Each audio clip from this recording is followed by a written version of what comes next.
Chris Sims, who's Kyle's buddy from Texas, They got tattoos. Ranked his quarterbacks again, and he's got Brock Purdy 17th in the NFL. I love ranking quarterbacks so much. He also called him a smart, fun exercise. He called Purdy a system quarterback. Sure. And he questions his motion, says it's elongated and slow and this and that.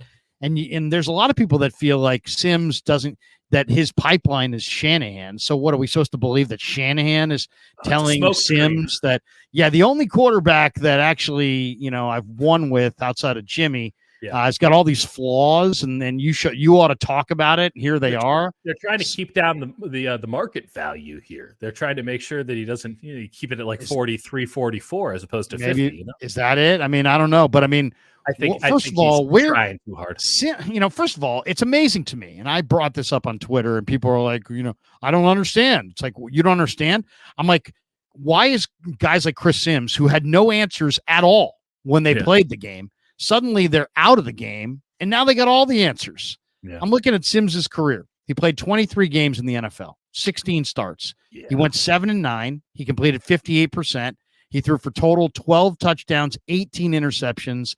He went 0-1 in his one playoff start. He threw no touchdowns in that game. He threw 2 interceptions. Yeah. Brock Purdy has played 25 games in the NFL, 21 starts, 17-4 record. He's completed nearly 70% of his passes for 44 touchdowns, 15 picks. He's 3-3 in the playoffs, but really, if you take away that Philly game, he's that he's actually a little bit better than that. But he's got 6 touchdowns and 1 pick in 6 playoff games. He's good.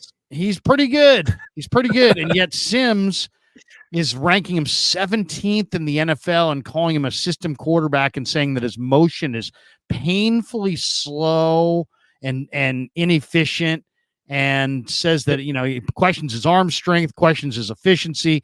I mean, he's got all kinds of criticisms of a guy who's 17-4 in 21 starts, and you were 7-9 and were horrible. 18 interceptions in 16 games. This guy's got 15 interceptions in 21 games and 44 touchdowns and 17-4 record. So I don't know. I mean, is Sims? Did Kyle get to Sims and say, "Hey, badmouth this guy so we can save a few bucks"?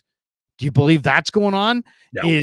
Does Kyle really have negative thoughts about Purdy, and he just won't say them publicly, but he'll utter them to Chris Sims because Sims wasn't talking about Purdy's inefficient motion last year. He wasn't ranking him 17th last year. 17th. I mean, I got the guy like somewhere between 5 and 7, and maybe that's a tad high, but everybody's got it. To me, the slam dunk is he's got to be top 10. To say he's 17th, I'd seriously almost force Sims to sit there and say, all right, we'll start with Mahomes, and you go to Josh Allen, we'll go to Lamar. You can throw in a couple. I need to know. I need 16 names that are better than Brock Purdy, because I'm not saying that. There's 2 that he has directly listed about Brock Purdy. And when I say these, we don't even need to have any further conversation. Who does he got? He has Brock Purdy at 17. At 16, he has Kyler Murray. And at 15, I legitimately had to double check this because I thought it was a fucking joke. Baker Mayfield. He's got Baker Mayfield over him? Yeah. Oh, that's unbelievable. What are we talking about? Is he Baker Mayfield's brother-in-law? I mean, what's going on there? I don't know. I don't know how you can watch football. Does he have Tannehill over him?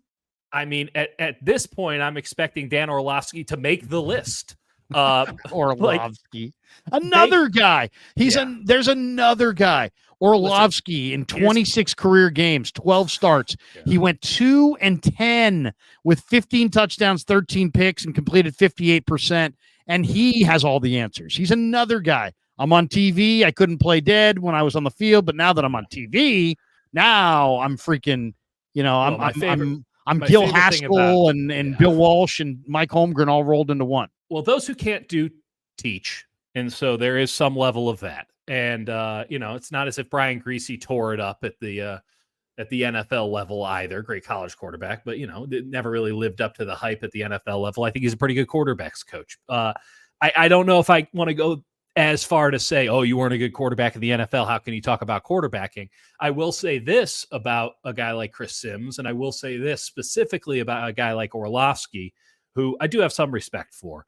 But Orlovsky has not made any bones about the fact that he wants to be a coach somewhere in the league and that he'll take like a low-level job to be a coach somewhere in the league.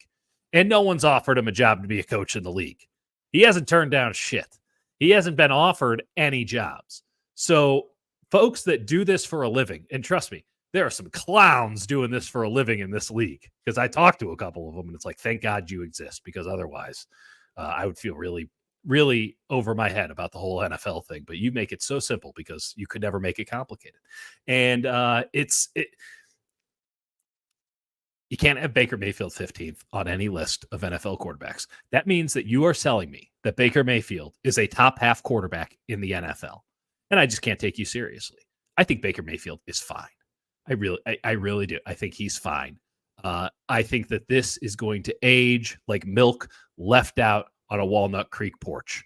It's gonna look so flippin' bad, because whether you believe Brock Purdy's a system quarterback or not, and I love that argument. Oh, you're a system quarterback. Name me a non-system quarterback. What quarterback is out there ad-libbing?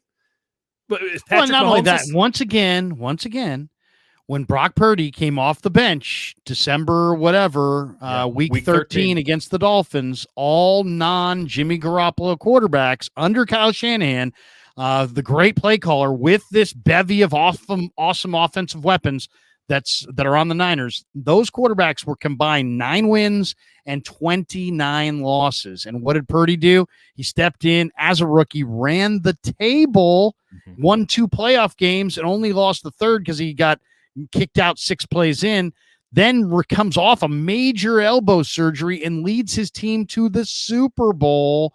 Played incredible football in the second half against Green Bay and MVP and Detroit, and played well in the Super Bowl. Yeah, it's amazing. Amazing. I'll tell you this. Chris Sims did 1 year as a Patriots assistant. That didn't pan out too well, because heaven knows, Bill Belichick constantly churning through assistants. Those guys never hang around there. But I'll put it one step beyond. We're talking about Chris Sims, so something worked. Yeah, I guess. But wow, I mean, it's and by the way, legitimately, the Kyle Chris Sims thing. I'm not going to pretend as if they don't have some relationship, but I have pressed both men before in the past for stories I've been working on. Like, oh, who's the first person? Let's call Chris Sims about Kyle, and let's talk to Kyle about Chris Sims. And they're like, I really do think everyone's overvaluing our relationship. Like, we both have kids and families. He lives in Connecticut. I'm in San. Like, we're not getting on the phone. This is like a Christmas card relationship at this point. Maybe a couple texts every now and again, but it's not like they're shooting each other 20 messages a day. It's more acquaintance than buddy these days, at least as far as I can tell. So the notion that Kyle is leaking, I was just being an asshole and coming up with the funny conspiracy theory. Trust me, that's not what's actually happening here. Here's the question I would ask. In total, I just want your honest answer. Yeah. If Brock Purdy did not exist, would Kyle Shanahan be fired as the head coach of the 49ers right now? Probably. Or he would be going into this season with you better win some games. Because if Brock Purdy doesn't exist, they're not playing for the Super Bowl last year. I mean, they're not. Right. They're not competing for the Super Bowl the year prior. I mean, it's a disaster. So then you get a follow-up disaster. I don't know who would have been the quarterback in that situation. Probably signing. I mean, maybe it's Darnold. Good luck with that. You're winning 8 games at the absolute most an entire season of Sam Darnold. Minnesota was so excited to get Sam Darnold, they immediately drafted his successor. And that successor might show up in week 1. He might not even get through training camp. So I think very much that he would be on the hot seat. That said, they probably would have given, alternate reality. Kirk Cousins probably gets $105 million from the San Francisco 49ers, and Kyle finally gets his guy. But it would be a put up or shut up year for Kyle at the very least, if not you're already out the door here, buddy.